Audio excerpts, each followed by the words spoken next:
4K pandagdag sa mga kumot na akin nang tinanggap. Ngunit dinesisyon niya, buksan ko na nga matignan kung gaano kalaki yung kumot. Alam mo, tinignan niya, pinunit niya yung wrapper. Hindi naman yun ang pinakamahalaga. Ang mahalaga ay nasa loob. At ipinagpag ang kumot. And even as he did, something flew. At check na kung hindi niya binuksan, ay hindi niya nakita. My dear friends, may hawak po akong box. Sa nagbigay, alam niya kung ano to. Pero ikikwento ko sa inyo kasi ako'y natuwa. A few Sundays ago, pagkatapos ng misa, may lumapit po riyan. Nakaupo ako doon sa reception nang itong babae nagsabi, "Sir, magpapamisa po ako." Sabi ko, saan po? Saan niyo po gustong misa? May nagmisa kami kanina dito ng 9 o'clock. Doon na lang po, sir, sa 9 o'clock. Para kanino po ba? Para po sana sa nanay. May sakit pero magbe-birthday po siya. So ang tanong ko, ang nanay ba'y nakakaikot pa? Opo naman po. Ba't hindi mo papuntahin? Birthday pala niya.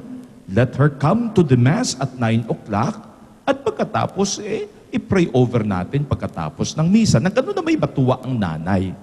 O di sige po, magkano po ang bibigay? Kako, kayo na hong bahala dyan. Gusto nyo, ganito na lang gawin nyo. Doon sa mass na yun, mag-offer kayo para maganda ang dating. O di sige po, next Sunday, di dumating. Maagang dumating, inantay ako kasi iniabot sa akin yung pangalan ng nanay at ang isa pang kamag-anak na dapat ipagdasal sa isang maliit na papel.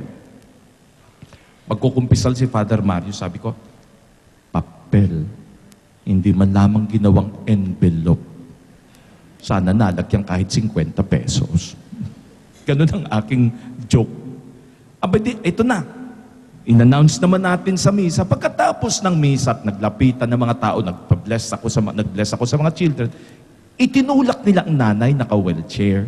So lumapit po sa akin at ang sabi, "Father, ito po ang mami." "Oy, salamat naman kakot kayo nakarating. O, kumusta po kayo? Happy birthday po sa inyo." Ang nanay hindi na po makapagsalita, pero medyo nakaayos po siya. "O, di salamat, God bless you po," etc., etc. Tapos yung anak ang sabi, "Father, ito po yung aming offering."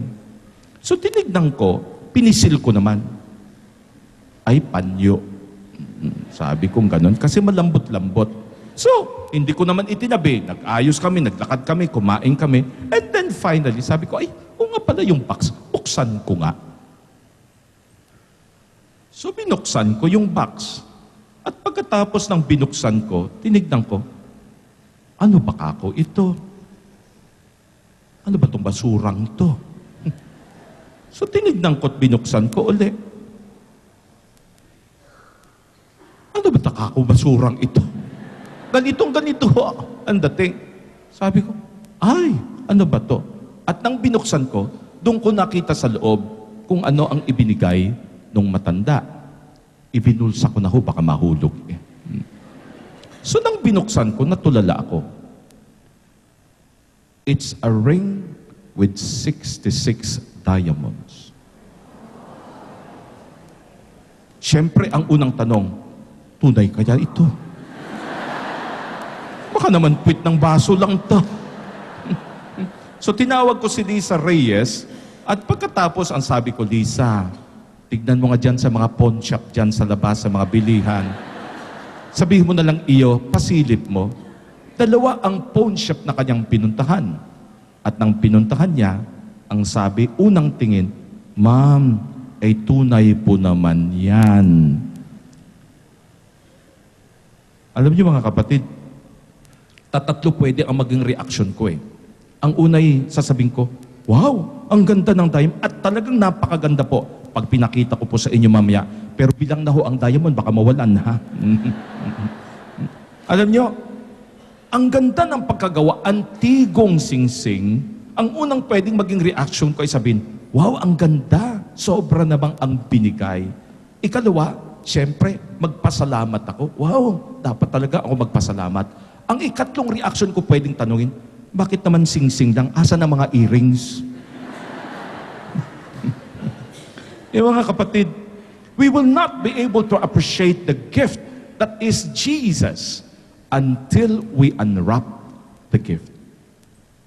Kaya ang tanong have we unwrapped the gift that is Jesus? Have we gotten to know and appreciate na hindi lang 66 diamonds ang nasa Kanya, ang buong diamonds ng mundo ay tangan niya because He is the God of all blessings?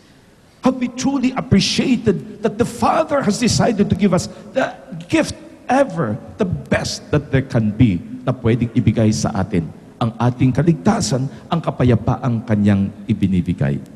Alam nyo, ako ho'y tuwang-tuwa sapagkat nang minsay ako napunta dyan sa Cebu. Pagdaan ko sa airport, I love paintings. Ako nangungulektaw ako ng paintings.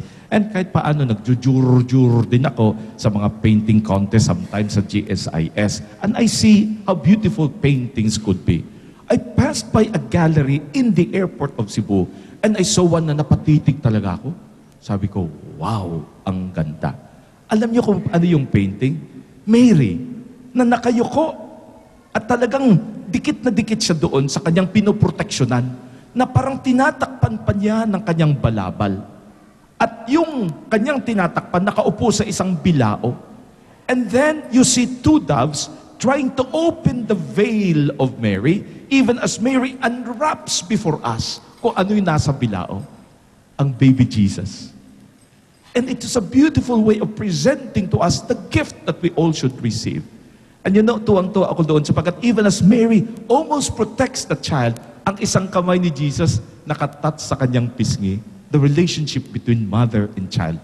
I was so, nakalimutan kong dali ng painting for you to have appreciated it. But it's a beautiful painting of Mary realizing the gift that she has received.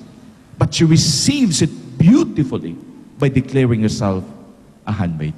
Ako'y isang alagad lamang. At ang aking tinanggap, ako'y walang karapatan. Ngunit tinatanggap kong may tuwa sapagkat ito'y kaligtasan ng buong sanlibutan. You know one thing about gifts? Mary has understood that the gift of Jesus is not for her alone. It is a gift na pagkatapos niyang angkinin has to be shared to the world. Nang minsay ako napunta sa Kenya, sa Africa, pumasok ako sa chapel ng grupo ng mga madre. I saw the best beautiful painting of image of Mary. Alam niyo ang image ni Mary doon? Totoo, mother siya ng nag-iisang anak ng Diyos. Ngunit hindi ganon ang hawak niya doon sa bata. Na parabagang akin to. Alam niyo, doon sa painting na yun, ang isang paa niya ay naka-forward at pagkatapos ang hawak niya sa bata ay ganito. At nakayuko siyang ibinibigay, iniaabot sa atin ang Kristo. Punta kayo sa Our Lady, sa seminary ng Queen of Apostles. That's exactly the image that you will see. Mary is the first giver of the gift that she has appreciated. This is Jesus. This is the God that everybody longs for. This is the God that all the world has been wanting to have because He's the God who saves. And Mary moves forward like this, giving Jesus to us because that is the greatest gift that we all must receive. Nag-uusap si Santa Claus at si Jesus. Nagtatampo si Jesus. Ang sabi kay Santa Claus, Santa Claus, dito sa Amerika, parang mas kilala ka pa kaysa sa akin. Pag sinabi nilang Christmas, ang nasa isipan ng tao, ikaw, hindi na ako. Alam niyo ba, totoo to? That in many of the villages and the states of America, huwag kang maglalagay ng manger sa labas ng bahay mo. Sisitahin ka. Maglagay ka ng Santa Claus. Maglagay ka ng Santa Claus sa school. Maglagay ka ng Santa Claus sa lahat ng mga tindahan, lahat ng mga malls. Huwag kang maglalagay ng baby Jesus. Masisita ka because you are promoting your own religion. My dear friends, Christmas